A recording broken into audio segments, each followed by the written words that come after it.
Good morning, everyone, and welcome to Daily Destiny with Jessie B.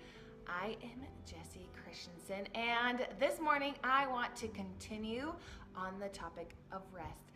And I want to throw it back to the 90s, and I want to ask how many of you remember the bracelets that said WWJD, what would Jesus do? I mean, how many of you had a bracelet? I know I had probably quite a few, but those were all the craze back in the 90s, WWJD bracelets. And so I have discovered that 20 years later, that WWJD, it's almost become a silly cliche that we use. And I don't know anybody that would ever use that seriously now. You know, WWJD, what would Jesus do?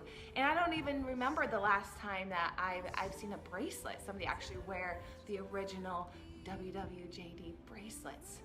But here's the thing I want to share. It says in Ephesians that we are to become imitators of Christ, to copy him and to follow his example. So when did doing what Jesus would do, when did that become a cliche? Shouldn't we be asking ourselves that every single day? What would Jesus do? So when it comes to rest, what would Jesus do?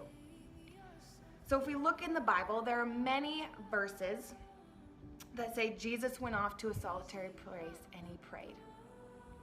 And it says in Luke 5:16 that Jesus often withdrew to a lonely place and prayed. It's in Mark 1:35. It says, very early in the morning, while it was still dark, Jesus got up, left the house, went off to a solitary place where he prayed. And there are many more verses about Jesus going off by himself and praying. So Jesus knew the importance of rest. Jesus knew the importance of praying. He knew that he had to take time away to go and pray to his Father. So today, I want you to think about this today.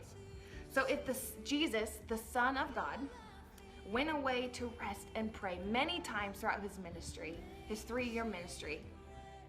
Okay, reconnected.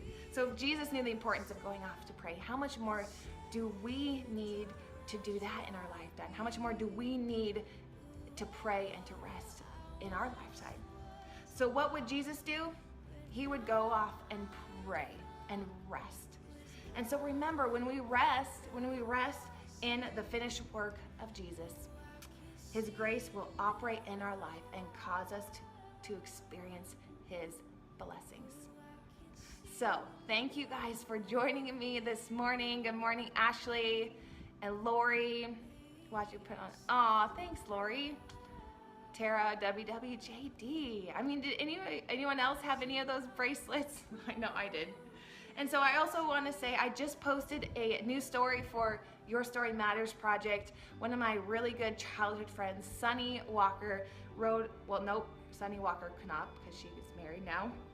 She wrote an inspiring story of God's perfect timing in finding her husband and how God's faithfulness and grace covered her in the midst of chaos. It's really inspiring. You can go to my website at jessiebchristensen.com and go to Your Story Matters project, and her story will be right there. So I hope you guys had a great, hope you guys have a great rest of the day and a good morning. Stephanie Elmer, great message, Jessie. I need to hear her say, good morning, Stephanie.